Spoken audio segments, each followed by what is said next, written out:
nossos cumprimentos a todos. E dando sequência ao livro Mediunidade e Obsessão em Crianças, onde Sueli Caldas Schubert aborda um relato do livro Ressurreição e Vida, de Ivone do Amaral Pereira, pelo espírito de Leon Tolstói, onde se encontra intitulado O Sonho de Rafaela. É uma história extremamente delicada e singela, que encerra, todavia, grande sabedoria. Sintetizando o relato, o autor espiritual narra que visitou espiritualmente uma certa região muito pobre da Itália, denominada Piemonte, situada nas encostas nevadas de Peninos. Era uma aldeia de camponeses, operários e pescadores que habitavam modestas palhoças. A certa altura, divisou um grupo de mulheres conversando, à sombra de um pinheiro, onde havia uma varanda coberta de jasmins e outras trepadeiras floridas. Aproximando-se, se deteve a ouvi-las. Uma das mulheres, Rafaela, contava às companheiras o sonho que tivera. Ela havia perdido a filhinha, a pequena Ada, que iria completar 3 aninhos de idade, e estava a narrar a uma delas, em especial a Gertrudes, cujo filho Giovannino morrera há pouco tempo, em tenra idade. Rafaela relembra às ouvintes que por 6 meses chorava e lamentava a morte da filhinha Ada, sem ânimo para comer, sem dormir, sem ir para o campo trabalhar e até já sem crença em Deus. E assim ela diz: sonhei, disse, que fui levada a uma festa, aonde somente crianças deveriam divertir-se. A festa se realizava pelos arredores do céu. Era um lugar florido e bonito. As crianças ali dançavam e cantavam alegremente, entoando hinos, enquanto se arremessavam punhados de pétalas de rosas brilhantes como estrelas. Traziam coroas de flores luminosas, as cabecinhas louras, e asas luzentes como deveriam ser os anjos que cortejam a Santa Mãe de Nosso Senhor Menino. Admirando a festa, Rafaela de súbito vê a sua Ada, mas triste, contundida e chorosa, asas molhadas, sem bastante brilho para também participar do folguedo dos anjos, porquanto encharcadas também estavam as suas vestes, e como comparecendo ali clandestinamente, sem poder apresentar como seria devido numa festa de tal importância. Surpresa por não vê-la participando da festa, Rafaela indaga por que estava tão triste e molhada. A filhinha respondeu-lhe, entre lágrimas, que a amarguraram, que não poderia participar por estar com as asinhas pesadas, as roupagens sombrias. A mãe, aflita, quer saber o motivo desse estado, e Ada prontamente explica: pois justamente és tu a culpada de tudo, mãezinha. Tanto choras e blasfemas contra Deus por minha causa, que me prendes ao teu lado, pela compaixão que me inspiras com tua mágoa demasiada e o teu desespero. Tuas lágrimas molham minhas asas, sombreiam minhas vestes, que devem ser de luz.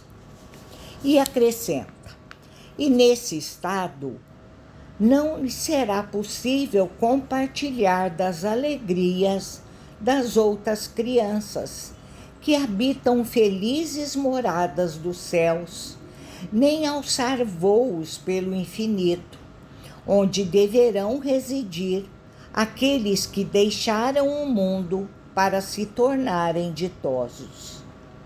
Promete que não mais hás de chorar, mãezinha, e lamentar assim, e serei feliz como são estes que aqui vês. Porque poderei seguir, sem pesares, para o seio daquele que criou leis que tu desconheces, mas que mesmo assim deverás acatar, porque são justas e muito sábias. E um dia, mãezinha, aqui mesmo virás ter, para continuarmos a felicidade momentaneamente interrompida. E Rafaela, assim sensibilizada, diz à filhinha Ada: ora, minha filha querida, Deus seja louvado. Prometo que me resignarei a essas leis, para não impedir teus voos para o céu com as minhas revoltas. Orarei ao bom Deus, isso sim, para que sejas feliz, podendo volitar em torno da Mãe Santíssima, como os demais anjos. E para que, quando possível, venhas até mim, tal como nesse momento, a fim de me esclareceres e orientares sobre as coisas de Deus que desconheço. Quando Rafaela se calou, tinha os olhos secos, mas as mães que a escutavam choravam.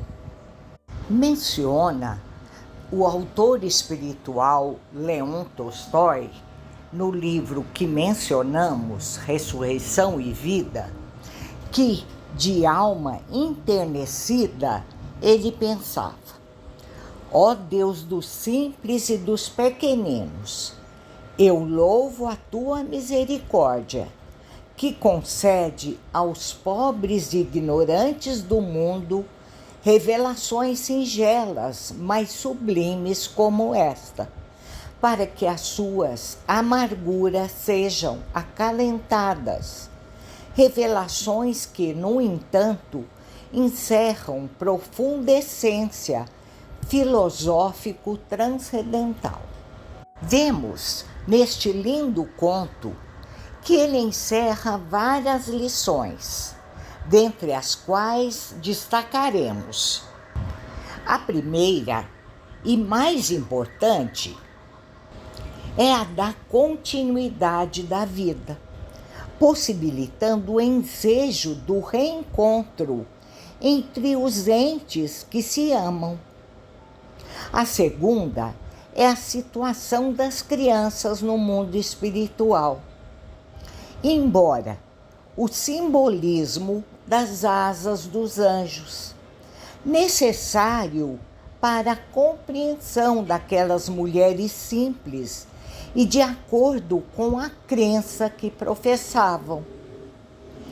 O sonho deixa entrever que os espíritos que desencarnam na fase infantil recebem amparo e proteção, mantendo quase todos eles o perispírito na mesma forma que apresentavam ao desencarnarem. A situação das crianças no mundo espiritual após a desencarnação tem sido uma constante preocupação dos pais que anseiam saber como estão os filhos. Procuram casas espíritas, ansiosos por notícias. Enfim, cada vez mais hoje em dia, as pessoas têm noção de que somente os espíritas podem responder a esses questionamentos. Importante considerar que a situação dos espíritos que desencarnam em tenra idade difere daqueles que partem após mais tempo de permanência no plano físico. A literatura espírita mediúnica tem propiciado esclarecimentos a esse respeito, embora não com maiores detalhes. Vamos raciocinar com base nos ensinamentos dos espíritos superiores. Sabemos que o espírito que deixa o corpo físico na infância permanece com seu perispírito da mesma forma que apresentava enquanto ainda encarnado, porquanto também é criança no seu aspecto perispirítico no mundo espiritual.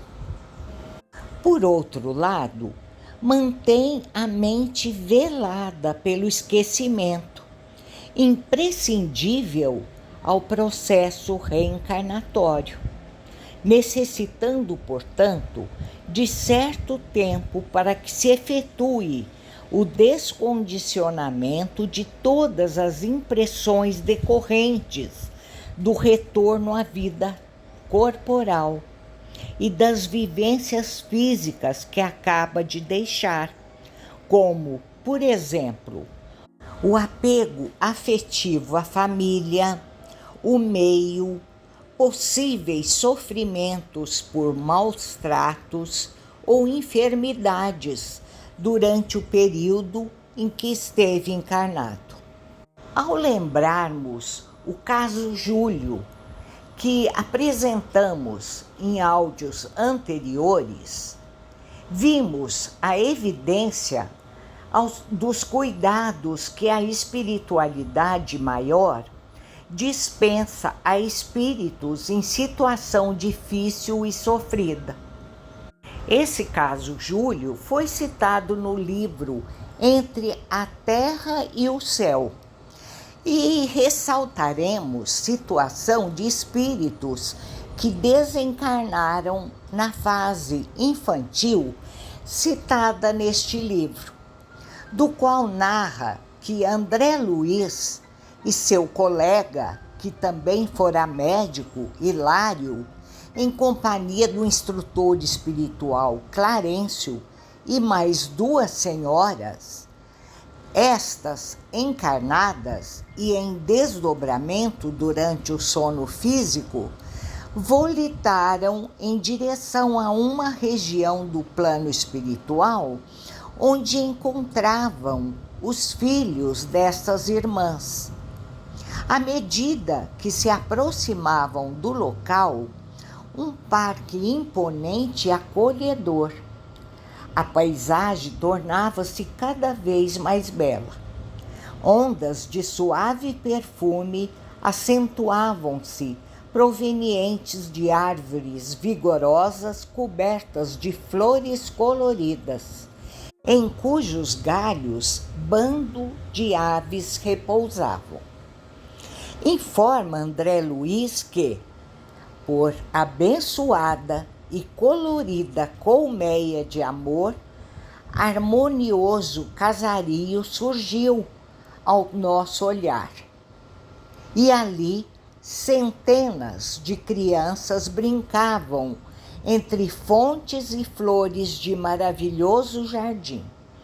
Doce melodia de enorme conjunto de meninos acompanhava, cantando um hino delicado de exaltação do amor materno que vibrava no ar. E os visitantes perceberam que, Em certos recantos do parque, muitas senhoras encarnadas em desdobramento traziam nos braços os filhinhos. Clarencio explicou ser aquele local o lar da bênção e que muitas das irmãs da terra visitavam os filhos desencarnados. As duas senhoras, emocionadas, também correram ao encontro dos filhinhos, abraçando-os amorosamente. Daremos continuidade daqui 15 dias, desejando a todos uma semana com muita paz e muita harmonia em todos os lares.